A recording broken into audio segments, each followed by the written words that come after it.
안녕하세요, 주민입니다. 여러분, 지금 네이버 블로그가 비상인 것 알고 계시죠? 정확히는 블로거들 사이에서 비상인데요. 블로그 협찬이 확 줄어들지도 모르게 만드는 강력한 초강수 정책이 드디어 시행될 예정이기 때문인데요.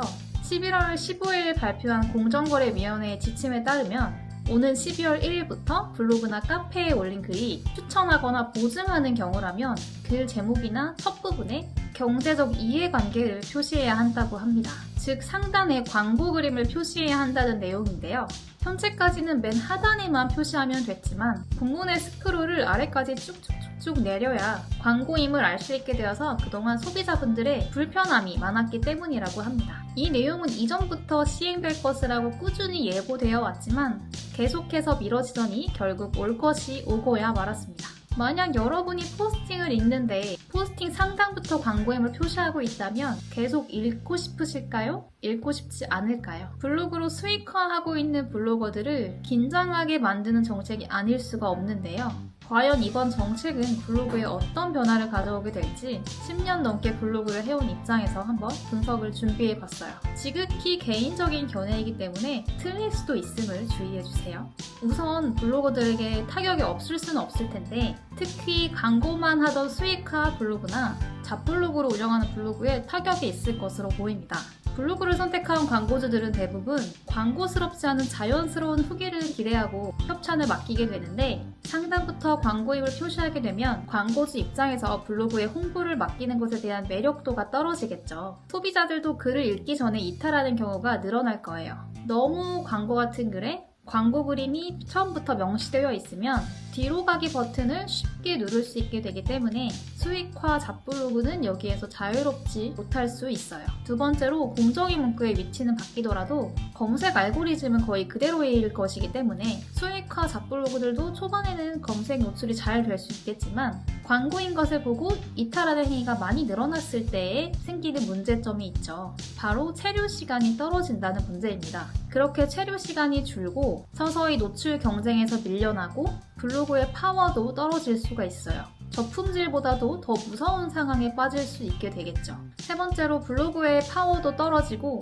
블로그 홍보의 매력도 떨어져서 광고를 맡기는 광고주도 서서히 줄어들고 평균 광고 단가도 낮아지면서 블로그에는 초반에는 당분간 광고가 줄어들고 실제 후기들만 올라오면서 블로그 탭이 좀 클린해지긴 할 것 같아요. 그 와중에 몇몇 광고 업체에서는 광고 표시를 아예 하지 않는 불법적인 행위가 많이 일어날 것도 같습니다. 네 번째로 그리고 네이버 블로그에서 수익이 줄어든 블로거들이 애드센스를 달 수 있는 티스토리 등의 블로그로 많이 이동하게 될 수도 있을 것 같습니다. 따라서 애드포스트 등의 수익 구조를 개편하지 않으면 네이버를 사용하는 유저 수나 네이버의 포털 점유율이 낮아지는 현상은 더욱 거세질 수 있어요. 다음으로는 앞에서 살펴본 문제들에 대해서 블로거들은 어떤 시각을 가지고 상황을 바라봐야 할지 생각해 봤어요.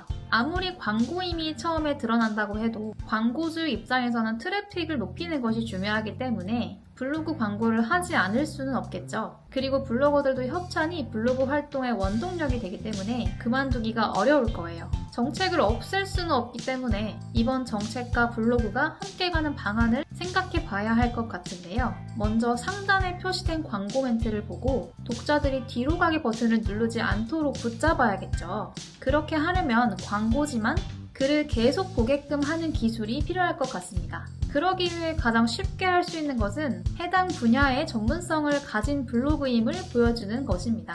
이것 역시 공정위 문구처럼 포스팅 상단이나 검색 노출 화면에서부터 드러낼 수 있어야겠죠. 다른 SNS 예시들에서도 살펴보면 유튜브, 인스타그램에서도 초반에 유료 광고임을 표시하는데요. 보통 광고가 붙어 있다고 해서 유저들이 아예 안 보지는 않죠.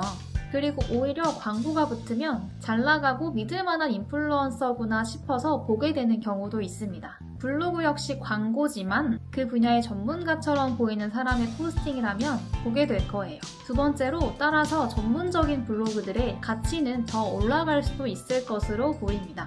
그리고 전문 블로거는 당연히 돈을 받고 쓸 수 있겠지라는 생각이 일반적이게 될 수도 있어요. 마침 네이버의 입장에서도 몇 년 전부터 크리에이터 중심으로 환경을 바꾸어 나간다고 표방하고 있었는데요.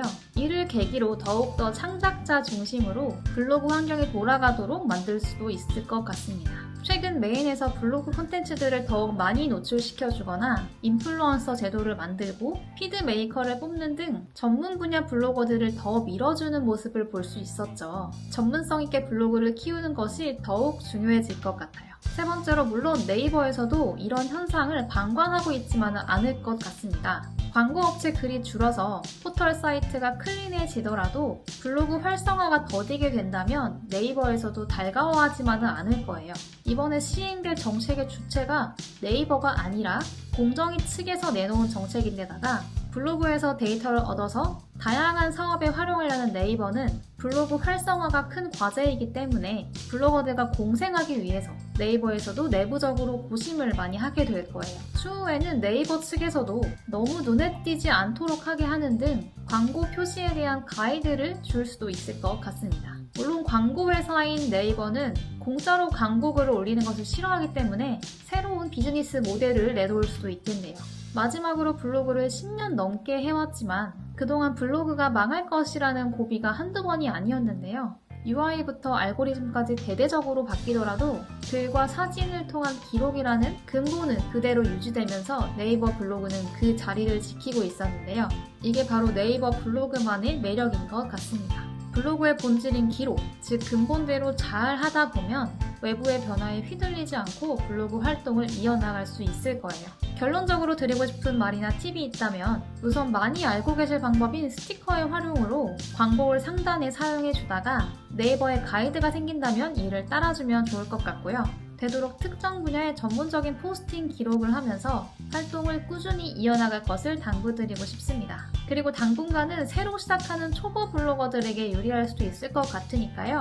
이 시기를 틈타서 초보 블로거분들의 많은 활약을 기대하겠습니다. 블로그 생태계가 쇠퇴하지 않고 잘 유지될 수 있도록 다 같이 노력했으면 좋겠네요. 영상을 잘 보셨다면 구독과 좋아요 눌러주시고요. 저희는 다음 영상에서 뵙도록 하겠습니다. 시청해주셔서 감사합니다.